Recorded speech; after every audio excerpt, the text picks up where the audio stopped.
I lured the monster. In with perfect bait. Me.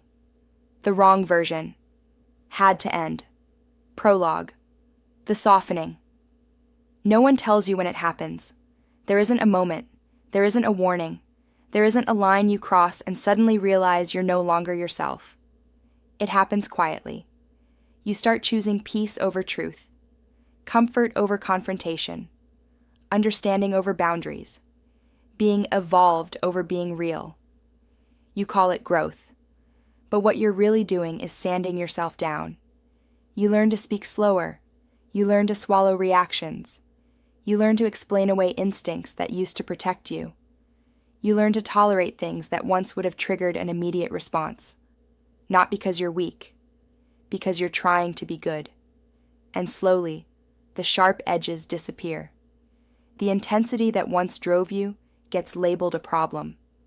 The anger that once defended you gets reframed as immaturity. The instinct that once warned you gets overridden by logic, empathy, patience. You don't lose yourself all at once. You trade yourself away in pieces, until one day you wake up and feel something is off. You're functioning, you're surviving, you're handling it, but you're not you. There's a version of you that used to exist, the one who didn't hesitate, didn't explain, didn't negotiate with disrespect, and you can't find him anymore. You don't know how to get him back. And here's the part nobody admits. Sometimes the reason you can't get back on track is because the version you became refuses to die quietly, so something has to kill it. Chapter 1. How we get soft. Without noticing, softness doesn't arrive as weakness. It arrives as responsibility. You start thinking before you act. You start giving people the benefit of the doubt.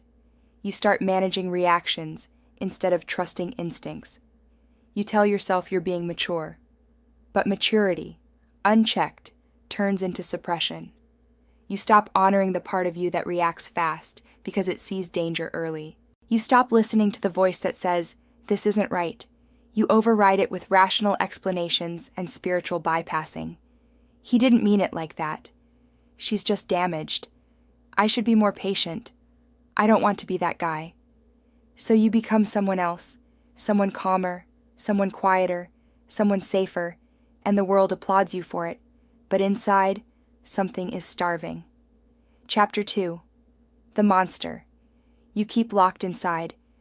You were never meant to be harmless. You were meant to be controlled. There's a difference. Inside you lives something primal. Not rage, not chaos, but force. The part of you that doesn't ask permission to protect itself. The part that doesn't hesitate when boundaries are crossed. That's your monster. And you've been taught to fear it.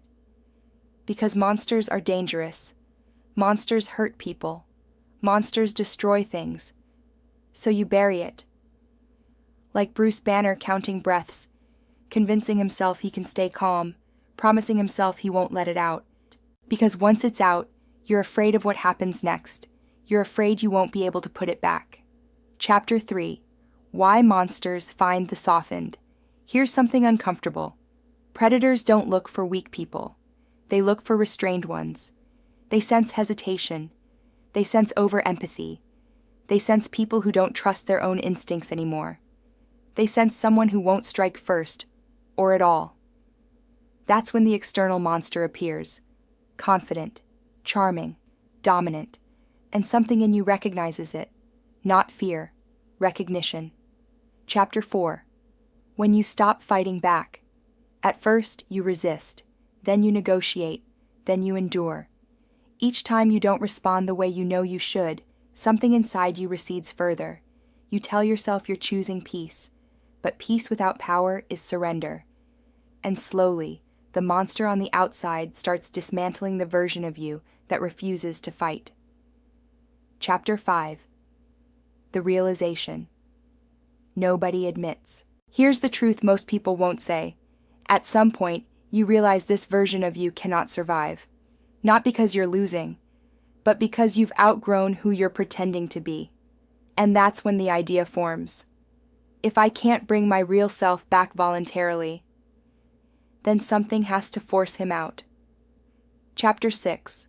Becoming the perfect bait. You stop running. You stop shielding. You stop minimizing. You let the monster see you. Not naive, not clueless, intentional. You allow pressure. You allow confrontation. You allow collapse. Because you understand something now. Destruction is the trigger.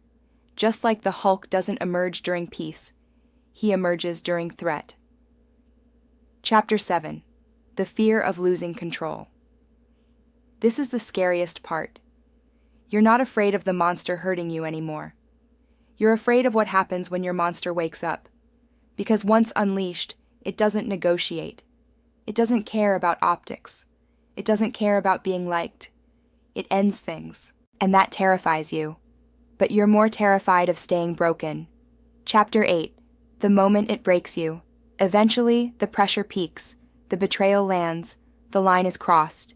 The damage is undeniable. And something snaps. Not emotionally, not explosively, internally.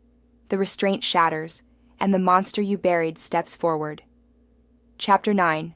When your monster feeds. This is not chaos. This is clarity. Boundaries become absolute. Tolerance evaporates. Decisions become clean. Your monster doesn't scream. It doesn't rant. It acts, and it protects you the way you should have been protected all along. Chapter 10. Integrating the monster. The goal was never to live as the monster. The goal was to stop pretending you didn't have one. Now it's integrated, available, controlled, respected. You don't fear it anymore. You trust it. Chapter 11. Why the wrong version had to end. The version of you that survived instead of confronted, that tolerated instead of ended, that version had reached its limit. It wasn't wrong. It was outdated. So it had to end. Not gently, not peacefully, decisively. Chapter 12. The final truth. So here it is, without apology. I lured the monster in with perfect bait. Me. Because the wrong version of me needed to end.